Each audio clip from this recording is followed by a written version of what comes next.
What's up, guys? It's the MMA Analyst here to give you my recap for UFC 139, hands down.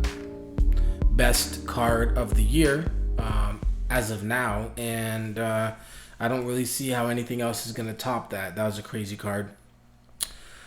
Just to highlight, I want to say what's up to one of the people I talked to, with my picks. He called me up today. He said, "What should I do? I got $40. What should I do?" I said, look, $40, it's a small amount for this. It was on one of his off weeks. He actually, this week I actually just gave him some free advice.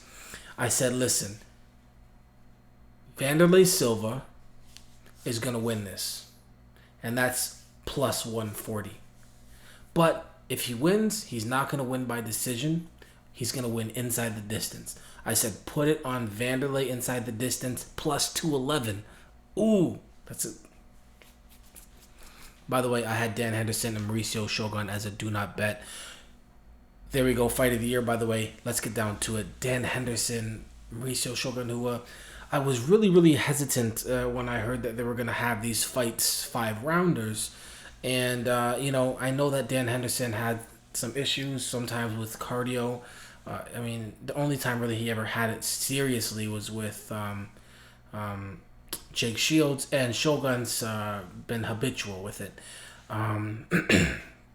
But after the first 3 rounds, I was like, after the first 2 rounds, I said, if somehow this goes to the 4th and 5th round, it's going to get real ugly. And I'm glad I was wrong, and I'm glad that we were able to get these 5 rounds. This experiment so far has gone as good as it can go. The first time they did this, the fight was over in the 2nd round or whatever. And the second time they did this, it was an epic battle that showed crazy heart, crazy determination. Both these guys got a long way to go if it comes to they want to fight John Jones. Whoa. Dan Henderson in round 1 looked like he was on Super Dan mode. I was like, holy crap. He literally at one point just threw Shogun to the ground and walked away. I'm like, damn, Shogun, wow. You're just going to go out here and get punched 2 times by Dan Henderson. Real talk, people don't understand. I'll tell you some of the people with the best chins in MMA that people don't know about. Number 1, Anderson Silva. His chin is out of control, nasty. Number 2, Shogun. Everybody knows Dan has a good chin, but a lot of people don't realize how good Shogun and Dan's chin are.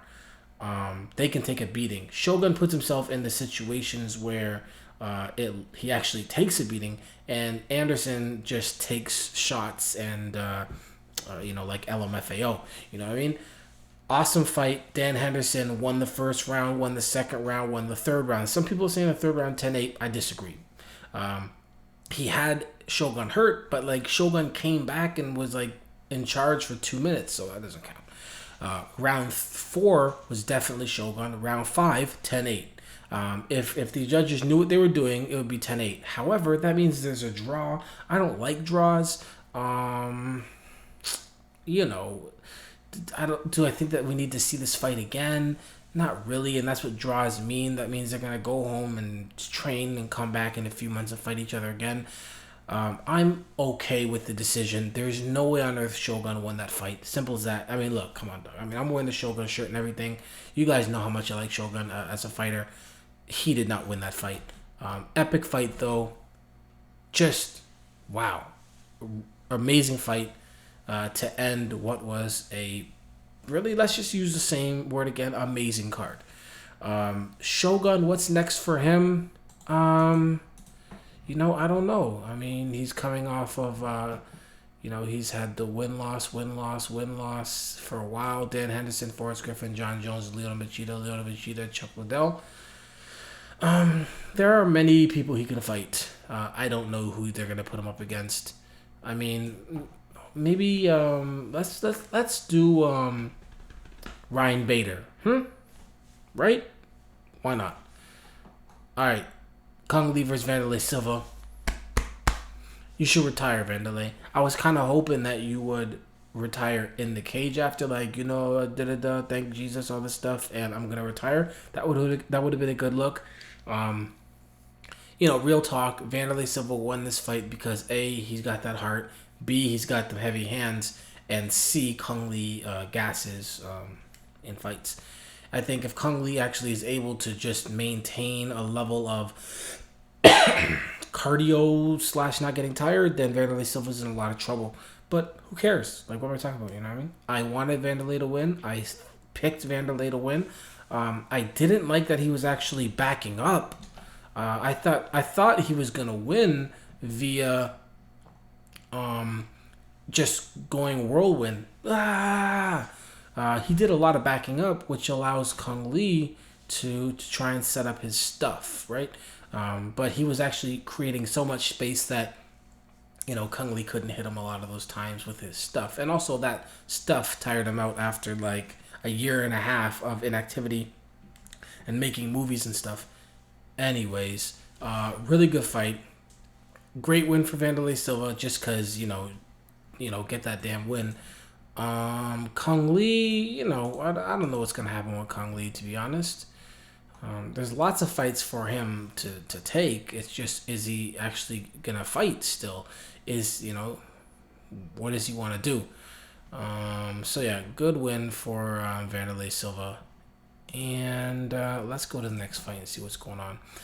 Uriah Faber versus Brian Bowles. I've never been a fan of Uriah Faber. I've never in general, or his fighting style. I recognize that he's crazy talented and all that good stuff. But I don't think I'm a fan still. But this was amazing. He impressed the hell out of me. That second round when he, catching Brian Bowles. The thing I like about strikers and fighters when they get somebody hurt is when they methodically pick and choose their shots and make everything count. They don't just go wild. I mean, sometimes you go wild, you win a fight, but Faber literally caught him and then was just like, gotcha, and just waited and just threw vicious, nasty shots. Like maybe like 10 shots, and Bowles was just hurt. And then he wanted to go for that guillotine a few times. And he just waited for the right time because, you don't want to give up a position when you've got somebody so hurt. You've got Brian Bowles like mad hurt, and then you go for some submission. Brian Bowles ends up on top, and you're on your back trying to get to your feet, and all he does is hold you down for 2 minutes or for as long as he can to try and, get his marbles back, get his wits back. So I do like how he did what he did, That makes sense, right? Uriah Faber, awesome win. Brian Bowles, what's up next for him? I don't really want to actually see Uriah Faber get the immediate title shot again. That fight just happened. I don't know. Like, how about Uriah Faber versus one of these other dudes? Like, let's see Uriah Faber versus, oh boy, what's his name? Barrow or something like that. Let's see what else is going on. Brian Bowles, maybe he should fight, Pickett. That would be a good fight, right? So, good fights. Great win. I don't think Faber should have got submission of the night. I think that should have gone to Weidman. But it is what it is, right? Same thing with knockout of the night. I don't know who that went to. In my mind, probably went to Vanderlei. But it clearly should have. If it didn't, it should have went to Michael McDonald. Anyways, next fight. Rick Story versus Campman. I guess it's, what's the word? Contagious. Rick Story comes out there and he wants to strike with Martin Campman. I don't know what's going on. I don't know. He did his thing. Martin Campman is definitely the better striker. And then Campman starts grappling with Rick Story. Out-grappling Rick Story. Rick Story was kind of out-striking Martin Campman. I don't know what's going on with these types of fights. I have no idea. It's just really, in the end, it's an alright fight, but it's just like, I like when fighters come to the octagon with a game plan based on their skill set and execute that game plan. Martin Campman won, so regardless, you did your thing. But it just, what's going on there? Good win for Martin Campman. Rick Story, your story tale, your all that great stuff that, that Thiago Alves victory, your storybook ending's not coming. It's 2 losses in a row for you. If you're lucky, they'll give you somebody, kind of lesser, and you'll get the win. If not, you're gonna be facing potentially getting kicked out of the UFC if you face another top five or whatever. So tough luck. Stephan Bonner versus Kyle Kingsbury. This is actually I liked this Stephan Bonner. I liked him coming out there realizing what he needed to do to get a win. I didn't think he would do it. I did pick Kyle Kingsbury because I thought they're going to stay on the feet, and they didn't. And Stephan Bonner destroyed him. I mean, it's like it was just very strange to see Stephan Bonner just kind of dominate somebody like that. He is a black belt. It's not like he's top highest level black belt, but he is a black belt and he knows what he's doing. And Kyle Kingsbury clearly is nowhere near his level. He took the fight to the ground and did what he needed to do. Controlled, moved all over the place. Good win for Stephan Bonner. What can I say? Ryan Bader versus Jason Brills. Good job, Ryan Bader. You did what you needed to do. You put this one to rest. Now, what are you going to do next? Am I a believer yet? You don't need me to believe anything. You're doing your thing. You're in the UFC. You're making money, right?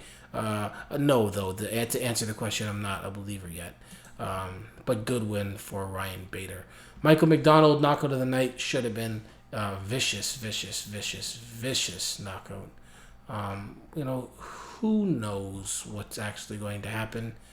I don't know if he got the knockout of the night because I didn't hear that. But, these guys on the undercard, they always pull off, or most of the time they pull off the submission of the night or the knockout of the night. But it's the undercard, and then a bigger fight, a knockout happens that isn't as knockout. But, the situation is bigger, right? So they got, they need the money more too, but it is what it is. Chris Weidman, again, this should have been submission of the night. Really, really slick. Very nice submission. But that's it. He didn't get a good win for Chris Weidman. Tom Lawler, tough luck with this fight. You'll be back. We'll see what happens.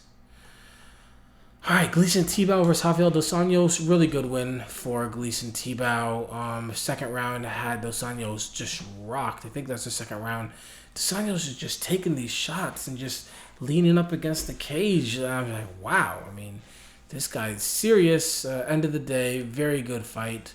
And a good win for Gleison Tibau. Tough loss for Dos Anjos, but it is what it is. It's time to see where Gleison Tibau is again. Now he's a 3-fight winning streak. He had his loss to Jim Miller, but other than that, he's 1, 2, 3, 4, 5 and 1 in his last 6. Let's see what's going on, Gleison Tibau. Miguel Torres, good win.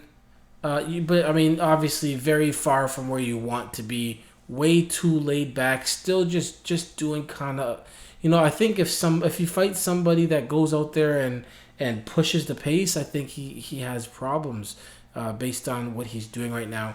I think good win. Do what you had to do. Nick Pace is not on your level. This fight went all 15 minutes, and if you want continued success, you gotta pick up the pace. Matt Brown, Seth Pazinski, good win, Seth. Get Matt out of here. You know what I mean? Come on, man. Damn. I picked you, and then what do you do to me? You know what I mean? You're 1-4 in your last 5 now. That's it. The UFC can only allow this for so long. And then Danny Castillo. I did, by the way, accidentally say Shamar Bailey on my thing, but he was definitely not my pick. My pick was Danny Castillo. But anyways, whatever. Good win. MMA. It's important. Peace.